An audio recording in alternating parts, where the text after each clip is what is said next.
everyone. Welcome to the Senior Style Guide podcast. I'm your host, Sean Brown, and today we have the incredible Todd Watson on. He is the CEO and co-founder of ShowIt. You guys have probably seen their sites.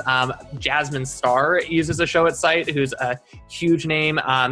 Wedding photographers like Amy and Jordan Demos. All those amazing people are built on ShowIt, the drag and drop online web builder that Todd is running the company for and the insight and the co-founder behind. So we're stoked to have him on here today. They are based in Gilbert, Arizona, right outside of the Phoenix area in beautiful sunny Arizona, which has way warmer weather than us in Portland, Oregon. So we're stoked to have him on here today and just kind of share his insights behind how ShowIt got started, really just the gist of running a huge company like that, and then also diving into a little bit about the community that ShowIt has so great, just is great at cultivating. So welcome to the Senior Style Guide Real Talk podcast, Todd. Hey, thank you. Thanks so much, Sean. It's great to be here and appreciate you having me on here. I think, that intro is probably more than I deserve. So I appreciate Hardly. So for those people who don't know you or aren't familiar with ShowIt, what's kind of that, the couple minute rundown of what ShowIt does, who you guys are, and then kind of your story of how you started ShowIt or came to be in the company? Yeah. So what I typically start with people is that a lot of photographers specifically feel stuck in their website, and so they feel stuck in so many different ways, whether that be from, coming from a WordPress template or from a Squarespace or something where they have a template that they feel like I want to look a certain way, but the template doesn't allow me, or I feel stuck. I need to hire someone to do that. And so we went out and decided to create a drag and drop builder that truly is what you see is what you get. It's more similar to Photoshop, more similar to Adobe Illustrator, something like that, where you can actually place things where you want them. And then that allows someone to have the creative freedom to build the brand, to build their site to be exactly who they are, what they want to be with that, so they can book their ideal clients. That's the big thing for us, is that when you can express yourself in a way that is going to show who you are as a photographer, as a business, we think that provides opportunities to connect with the clients. And so, a lot of people, when they get started in building a website, they do the easy thing, and I think that's wonderful that there's easy options to get you up and going right away. But unfortunately, easy sometimes ends up with stuck, because that is kind of the path that you end up with. And so we really wanted to free up photographers to really experience creative freedom. And so that's kind of where we landed, where we started. And one of the things that we felt like with that was that WordPress has this great platform. 30% of the web is running on WordPress. And so we understood that there's so much great stuff about the content and SEO that we wanted to bring into what ShowIt does. So we actually integrate with WordPress. And I think that's been the big thing, is now you have that creative freedom to build and design what you want to do, but also have that power of WordPress to manage content and build a great site that has good SEO and all those kinds of things. So.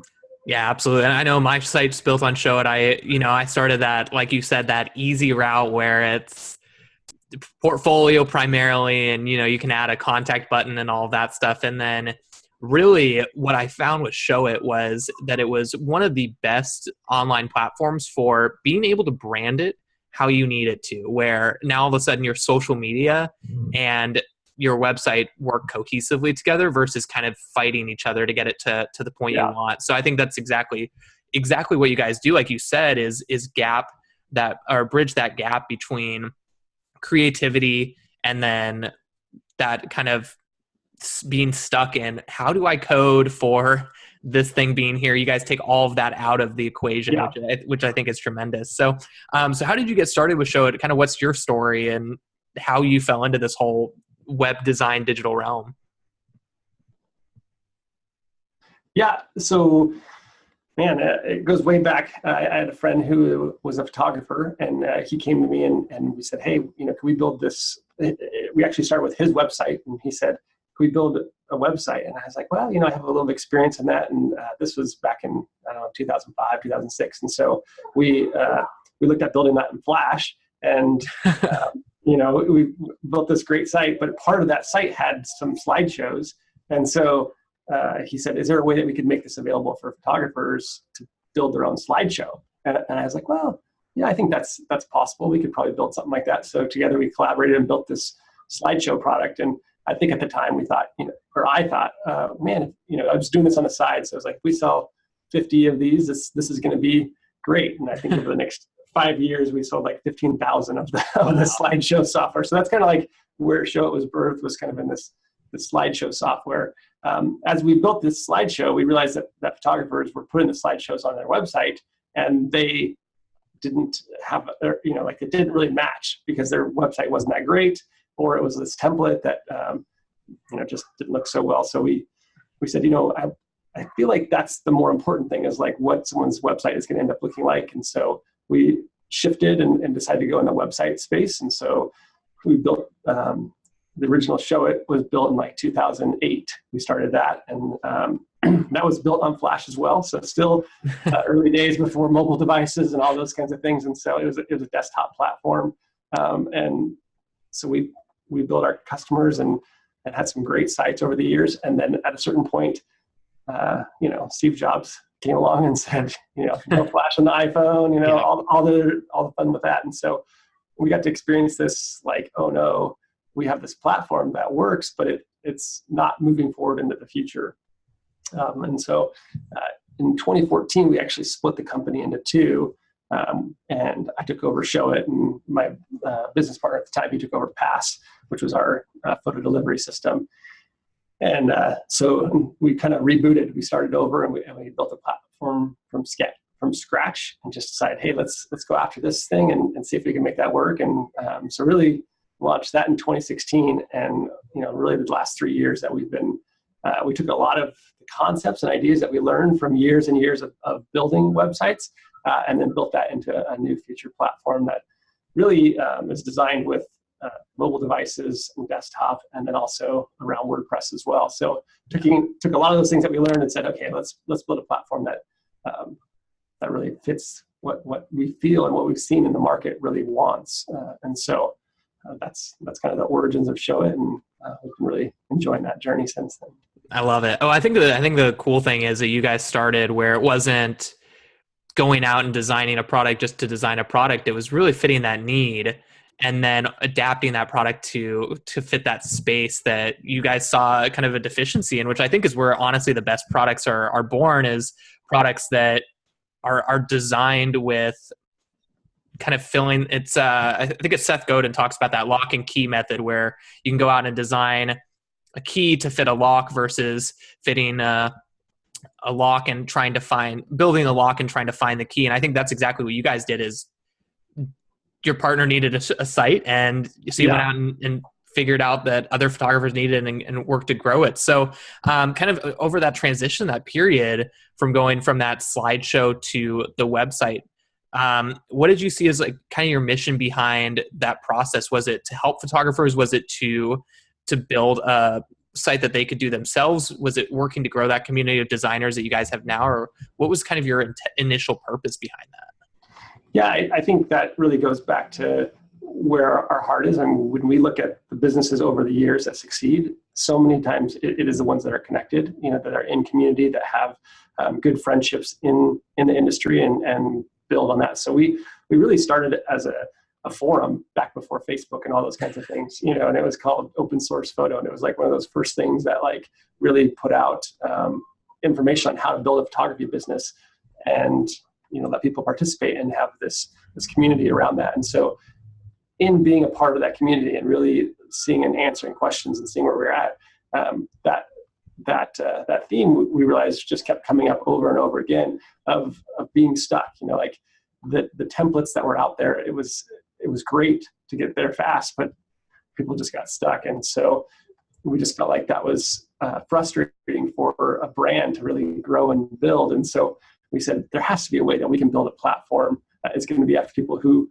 it's not people that just want to be in and done. They're going to be growing their business over years and years. And so with that, we thought, okay, we need to have a platform that grows with people, that they can design, that they can make that. And so those lessons that we learned in building that community is really the ones who input into what we decided to build as a software company. And so even now, that continues to be who we are, is about the community. We're not focused on getting everyone under the sun to use ShowIt.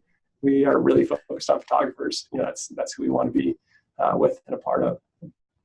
Well, I think one of the things that you guys do really well is that community. So for those viewers and listeners who don't know, you guys have obviously the ShowIt web kind of platform, but you also have ShowIt United, which is your conference. Tell us a little bit about ShowIt United and how that got to be started.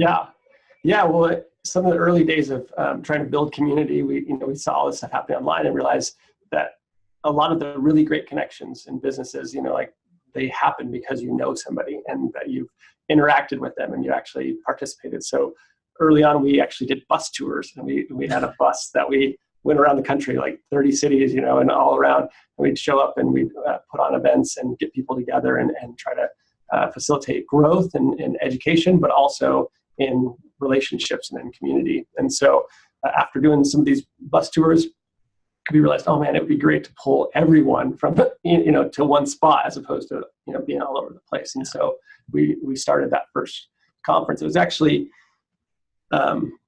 we did them at the same time as WPPI for a couple of years. And so we knew people were coming to Vegas for WPPI. And we thought, hey, let's gather people that want to grow in this way together. And so we were doing that for a couple of years and then realized, let's make this our own conference. And so we did that for a couple of years in California.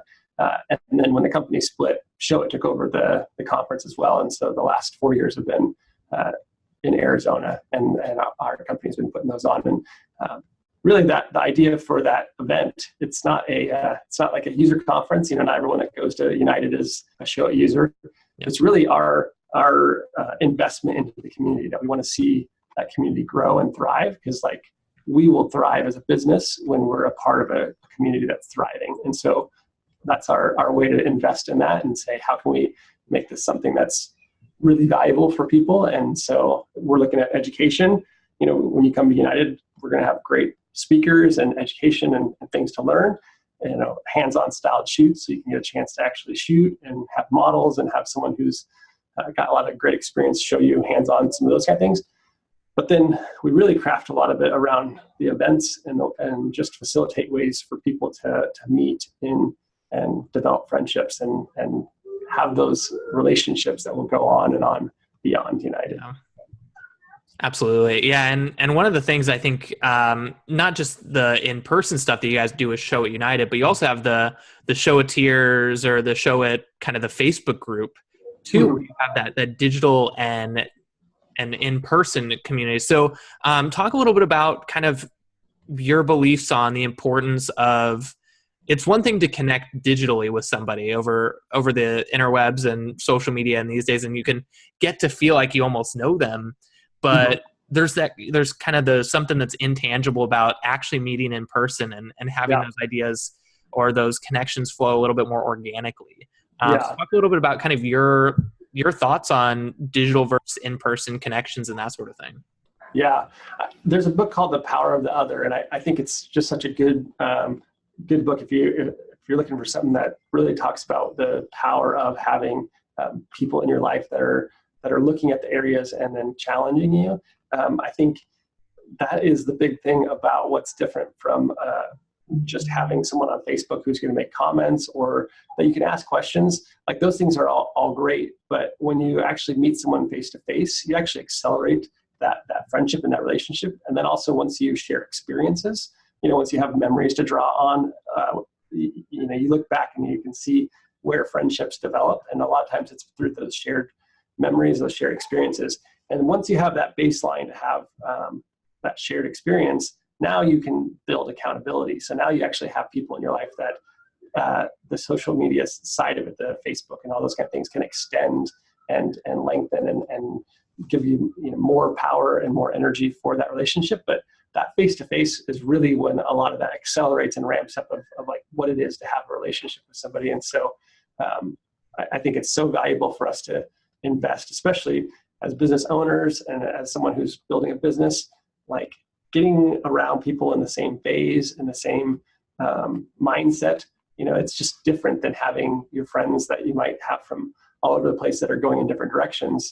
They might be really great for fitness, or they might be great for what your spiritual life looks like, or they might be great for personal development, but as far as business development goes, like it's really important to have people that are sharing those kind of things, have gone before you or coming behind you, that you have the ability to share those things. So yeah, I just am a big believer in making sure that you're intentional about building a community that in all areas of your life.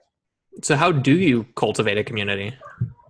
Yeah, I mean, I think that's a great question. And I think it starts with that vulnerability, like you have to be really intentional about being vulnerable. And that's probably the thing that I see most is when we try to be intentional about setting the table for people, like when we set United, like we describe it to our team as really setting the table of putting out an environment where we hope this community can be fostered. But that will really happen when people choose to be vulnerable with each other, that they let their guard down, their walls down, and are okay exposing the things that are hard and the things that they struggle with, and that we can truly see each other, not just as icons and profile photos or whatever. Yeah. Impersonal. When you truly see someone and they see you, you develop that community. And so that's the struggle of anything. I mean, networking events can be great, but a lot of times they don't facilitate that true vulnerability that builds the type of community that's going to support each other. And so that's what I would say, like in encouraging anyone to become a part of a community. And honestly, sometimes networking events don't really provide the opportunity for that type of friendship. So that's fine. You need to know that walking into there. You don't need to walk into every room hoping to, share your deepest, darkest secrets or something like that. Like that's not. Yeah, it's maybe probably the opposite of what you want to do too. Yeah, exactly. Yeah, but I do think that once you establish friendships and things like that, it's important that you consider how you go deep so that you actually are building a community around you. Yeah. So you talk about vulnerability. When was the time that you were vulnerable, and kind of what did you learn, or how did you grow from kind of putting your guard down, like you mentioned? Yeah, I think there's probably so many areas you could go with that, but I think one of the things, I just read the book Dare to Lead by Brene Brown, and she makes that a great theme in hers just on that topic. And she talks about the right time, the right places, and the right people, like that context for vulnerability. And so like for me as leading a company, we were experiencing this transition of having ShowIt going from being one platform, and we're losing customers because we really need to restart and start over. And we only have a certain runway really to do that before we need to let employees go and like really downsize. And so you're seeing the excitement of the potential energy, but then also knowing that it's not sustainable without something, and so I think for me that was definitely a really vulnerable season. and I realized that it wasn't a good one for me to be vulnerable with my employees or the people that I was working with, because we need to present like we got a path forward, we're going. Sure.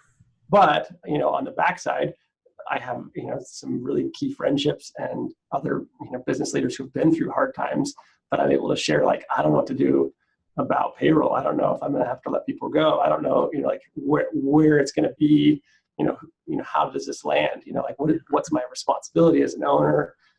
How do I do this? How do I navigate this when it feels like, do I go into debt further, or do I get investment, or, all those things that can be really scary in the midst of trying to build a business. It was important that I was able to be vulnerable with some of those key friendships that look at that, and while still being able to say to our employees, yeah, hey, we're going forward, we're going to keep going, not in a two-faced way, but just to have the confidence, that builds that type of energy and momentum for everyone on the team. Totally. Well, I think that a lot of people get caught up where they think that vulnerability is weakness, where I think it's actually the opposite. I think that it takes strength to be vulnerable, because if you're constantly putting up a shield, there's no real way. It's kind of, iron sharpens iron kind of thing. Mm-hmm. If you're always shielding that, I don't think there's any way for you to grow as photographers. And kind of one of the things that I heard in your kind of your story right there is that it worked to to kind of strengthen ShowIt ultimately. Your company, your community of employees, and the brand itself. So kind of for finding strength, did you have to rely on, was it all internal? Was it external, kind of turning to somebody, a mentor, a friend? Where did you find that strength? Yeah, I think it's key to, I would never say it was from myself. I would always say it's from, definitely I would point to the Lord and say that huge, time of prayer for me, but also, with my wife, and then key business relationships and friendships. Even in the midst of figuring out how to spend money on employees and marketing and all those kinds of things, I'm still spending money on coaches, business coaches, because it's like I know I need someone third party outside of being in the weeds that can look at what's going on and be able to point out certain things. So I always encourage people that what you can do with spending on a coach, it's just so key to have somebody who's their intent is just to be looking from the outside on what you're doing and have a real vested interest in that. So, yeah, I would say I don't think there's like one thing. It's a lot of things that I culminate and for me, I think one of the things I'll tell people is like I also do marathons, and this last year I trained. Yeah. I trained for an Ironman, which was just a crazy process. But that training is really about training your brain, more than I feel like training. There's obviously an aspect of training your body, but so much of endurance sports is about teaching your mind to say yes when your body's saying no. And so I think that's a muscle that you have to work out just like you would work out the rest of your body. And so I think in the midst of the really hard times, it's good to be able to fall back on having trained your brain to endure through the hard things. Like there's sleepless nights where it's like I'm just laying in bed, I can't solve the problem, but that's the endurance piece of just pushing through and saying, okay, we're gonna get to the other side and something's gonna happen. So let's talk about that a little bit, and that kind of the similarities between running marathons and Ironmans and running a business, or maybe it's somebody that's involved with another type of fitness or another kind of a personal hobby or endeavor. How do you draw those similarities between something that seems so disconnected to what you're doing as a business owner, but ultimately is actually super connected? Yeah. I'm partial to endurance sports because that's what I happen to do, but I also have many friends that, that's not their thing, and they have other goals. And I'm definitely, encourage you that, like, whether it be in fitness or other areas of your life, that that you have those ways that you're stretching your brain and stretching your body and those things so that you can encounter that. I just love the endurance side of things because that connection that happens.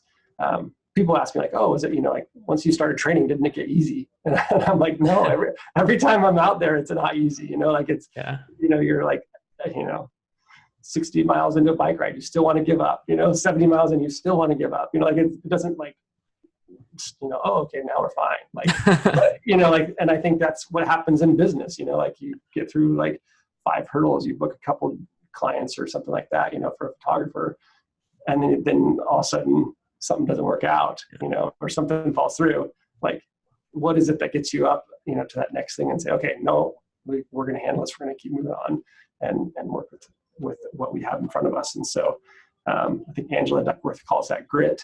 And I think if you've read her book, it's a great one on that concept of that resiliency that you have when things don't go your way, and just building grit in your life. And so, one of the themes that we talked about at United a couple years back was just do hard things, like choosing to do hard things because it builds that grittiness in you, it builds resilience, because life isn't going to be easy. That's just the nature of it. There's so many things that are going to come at you that are going to be hard. And it's about like, what do you do with that? How do you grit it out in the midst of what can be really tough? Totally. Well, I think that's just a business lesson right there, is that like you mentioned, there are going to be times where it feels easy, and then all of a sudden it's those hard parts you kind of have to push through, and those hurdles or those valleys and those peaks that you're going to go through, where times are going to be you're going down the mountain and everything is great, and then all of a sudden you're climbing that mountain and you want to give up, but it's not until you really kind of reach that peak of that stage in your business that, I think you feel more rewarded when you're moving forward and you're working up the mountain versus kind of coasting down. Yeah. Yeah, I think there's a Ramsey quote. I think it said that that when you're standing on the mountain of success, you might wonder what you're standing on, and it's you're standing on top of all your failures instead of being buried underneath them. And I think that concept of just realizing that like you have to stand on those failures and keep going forward, or else you get buried under them. And that's usually where it falls out, and a lot of giving up, and fall into that. Whereas you look at someone who's succeeded, it's usually through a lot of failure. Absolutely. So I got to ask you guys, every year on social media post about your shrimps giving or whatever you call it. So tell us a little bit about shrimp giving, how it came about, because I think that's one of, people, they see it on social media and they're like, why the heck is the whole ShowIt team bringing in plates and plates of shrimp to the office? So what's the story behind this? That's great. Yeah, man. The funny thing is we have a pretty fun video that talks about the origins of shrimps giving, and there's a lot of controversy on our team of how it came about. But we have a really great culture here at ShowIt. I really enjoy the team, and when I talk about that creativity of saying like, we want to give creative freedom to people who use ShowIt. Ultimately, like when I talk about my why, it's going to be that I want to cultivate creativity and cultivate the creativity that exists in each person. And so when I think about that, I think about that with my team as well. And so we're very intentional about what we're doing with our team. And so, when things come up, we tend to run with them and have a good time with it. And so I think it was around the Thanksgiving that we, someone was talking about how much they just love shrimp, and there should be a holiday around that instead of turkey. And, so it just kept like kind of going on and on. And it was like, how can we make that happen? And so Shrimpsgiving was born, and it was like, we started with one little thing and it was like, okay, let's do this. And then it just escalates, and we have fun with it. And now there's traditions around what we do at Shrimpsgiving and how we do that. And now it's this giant potluck, and everyone's trying to make the best shrimp dish, and it comes up with some really random stuff. But thankfully, shrimpsgiving.com was available, so now there's a show. Oh, perfect! Yeah, it's a hot domain right there, right? so yeah, we have that one. Well, and how do you think that because I think there are times where you gotta work hard and you also gotta play hard. So how do you think that plays into ultimately coming together as a team? Yeah, I mean, for me, what I would tell anyone or actually, I don't like to talk about our customer support team, but our customers will talk about them even more and more.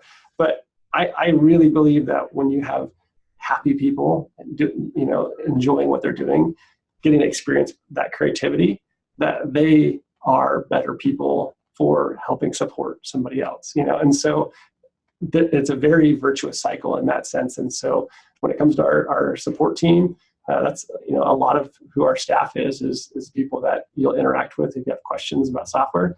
You'll find that these guys, they'll go above and beyond to make things work. And the reason they do that is because they know that they're well supported on our team. And so we do all kinds of fun things. In fact, right now, like the Marvel Avengers Endgame. Yeah. It's coming out April 25th. And so we actually rented a theater. I mean, we got a lot of Marvel fans around the office. So we ended up renting out a theater for them to bring their friends and everyone to go to that. But we decided to up it one and made it Marvel Movie Month here at the office. Mm-hmm. And so every day at 2 in April at 2 p.m., we turn on the next movie, and we're playing each one chronologically all the way through. So while they're working on sport, whatever else in the background, we're making it through each of the movies so that it'll finish off on April 25th and be ready to watch end game for those who have missed any movies along the way, the 20 something that lead up to it. So that's awesome. Yeah, my girlfriend's a huge Marvel fan, and so it's on each of my flights. I've been slowly making my way through the Avengers movies on the in-flight entertainment. But that's awesome. so kind of going back, you guys have a team, and let's talk about kind of that building process where I think a lot of photographers who are listening might be trying to do it all themselves. I'm sure that you were fairly similar in the beginning where you're trying to do, wear 20 different hats. When was the point where you realized you're like, we need to hire, we need to outsource, to kind of take stress off of yourself? How did you realize that? Yeah. It's hard. That's all I can say. That's a hard one for anyone that's experiencing growth and trying to figure out, how to manage and keep up with everything that might be coming their way. When you look at a company that's got investment, they kind of hire up front into the demand. But for most photographers or for us, we're a bootstrap company. We haven't taken investment. So when we look at that, we have to build up a certain amount of revenue so that we can hire somebody else, and so it's this process of building up enough to be able to have some margin to be able to do that. So with that, when we're looking at our first employees, we have to look at where are the biggest pain points, and is there ways that we can make that work? And so when we started early on, it was customer support is the thing that we see a lot of. And so our first hires would be someone in customer support that would help out a few hours a week. And then, that ramps up, and all of a sudden now you have someone, working, a lot of hours a week. And then, but I think the biggest difficulty with any of those steps along the way of growth is to just choose to delegate. The hardest thing is to say only I know how to do it the right way, and then to be able to give that up and say, no, I'm going to trust somebody else to do that. And then when you trust them and then you find out, oh, actually they can do it better than I can't, that happens over and over again. And so there's always this sense of the more that you let go, the more that you can experience growth. And so we see that with photographers all the time that, really want to hold on to their editing and their style and some of those kind of things. But as you can learn to outsource that, as you can learn to bring someone on to train and teach, as you can do some of those things to just start in small steps of hiring and working with somebody else, that it really scales the potential for you to take something that would be, value, what becomes the most valuable things, that you can focus on those things. And I think there's that phrase that, that money is thank you notes with presidents' faces on it.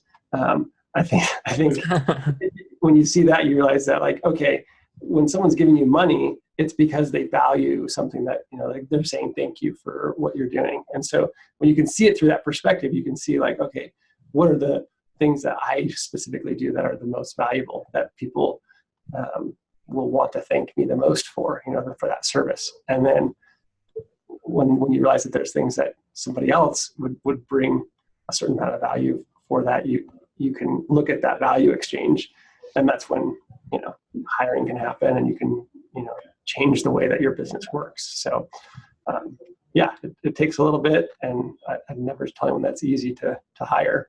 Finding people is always going to be difficult. What was the biggest thing that you think that you took away from outsourcing or hiring, whether that be sanity or time back with family? What did you gain from that? Yeah, man, that's a really good one. I think for me, as we started our company, we did almost everyone was remote. So we started a remote team. And there's lots of studies on how great running a remote company it can be. And I can see lots of ways that can be really valuable. I found for me specifically, I like the community, the connection, the interaction. And so we actually went the opposite direction, where we eventually consolidated to become an office together. And then we're coming in just a little bit. In fact, our first office was in my backyard. It was a building that was in the back that we had built out and had a friend that painted it to look like a spaceship. So that's awesome. Our spaceship office was kind of just at my house. And then as our team grew, we were eventually in this office that we're in now.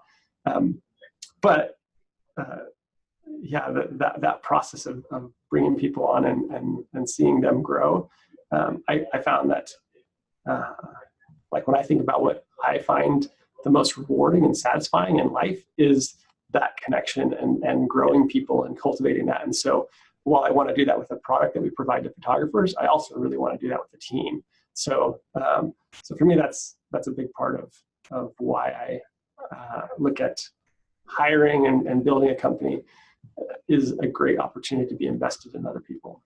Well, I think that's interesting you say that about the remote versus the in-person team, because a couple years back when Snapchat went public, one of the things that devalued their company was that even though they were all in Venice Beach, that they were separated over multiple locations within Venice Beach, so multiple houses where, support's over here and then designs over here. That's one of the things that they devalued because the company, due to the employees not really being able to find that community. So I think that's super important. Why I think that, in-person conferences like the Senior Style Guide Push Conference and ShowIt United Conference are so important where, it's that bridging the gap between online and in-person networking community building like you talked about. Yeah. And, I've seen the rise of co-working spaces, that keep popping up here and there. And there's a lot in Phoenix and the energy that you get from being around people that are also working, like I just encourage photographers, even if it's not like you're doing, every day there, like being able to set aside, 8 hours a day or something like that, or 8 hours a week that you say, I'm going to be at the office, not because you want to have like a corporate job at the office or something like that, but that you have the chance to be around the energy that happens when people are together and collaborating and building a business. I think that it's important to look for those kind of opportunities as well. Well, I think that's a great point about like those co-working spaces, WeWork or whatever, kind of is the big one that's popping up because a lot of photographers that are listening, they're solo, they sit at their desk all day and really their only interaction is maybe with their husband or their dog at the end of the day or whatever. And so they don't have those personal relationships. So I think that co-working thing is incredible, like you talked about, where it's really finding those spaces that you can be with like-minded individuals or individuals that maybe are outside of your sphere where you're kind of bouncing off creative ideas with and getting those unique perspectives. Yeah. And I mean, I honestly don't think it's convenient, like it's not convenient to go into a space versus just working from home at your desk. You're like, I could be more productive here. I could, like I'm more isolated. I'm more like, yeah, I agree, from that perspective, but from a life perspective and like, actually you might have, huge breakthroughs that are going to happen because you're around people that you just don't know that you're missing because you're isolated. And so, I think it's worth taking the risk on being out, a little bit and investing in being around people like that. Absolutely. What do you guys think that's something that unique that you're doing at ShowIt? Ooh, man. I guess I could go a couple different ways, but from a technical perspective or product perspective or I would say anything. Maybe it's, how you're interacting with customers, how you're building, really anything, client, technical, whatever comes to mind first. Yeah, I touched a little bit on that with our customer support team. I think, like we hear that over and over again. We don't spend a lot on marketing. Like our customer support team is our marketing team. Like that's how people hear about us, is because they have a good experience and they tell a friend, and that's what we are invested in. And so we do surveys like constantly, and we constantly hear that same feedback. Like, we love the product, love the support. Those are the two things that we work on: is building a great product and building a good support team that's going to. Because when it comes to a website, there's just too many questions. Like it would be easy to try. In an ideal world, you're like, oh, we'll just simplify the problem. We'll just make it easy. And it's like, but there's just too many things that come up with a website. You're always going to have a question about something.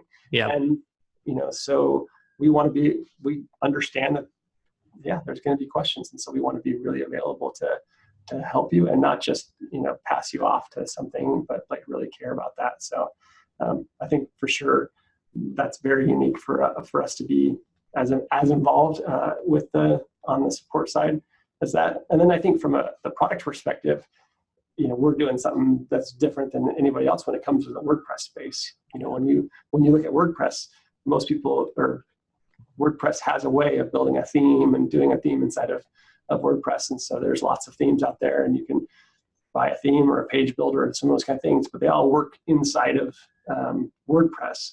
And there's limitations for how you can do that, and you kind of get stuck on what you can do, and you can only go so far. And so we actually, ShowIt lives outside of WordPress. We're a standalone platform.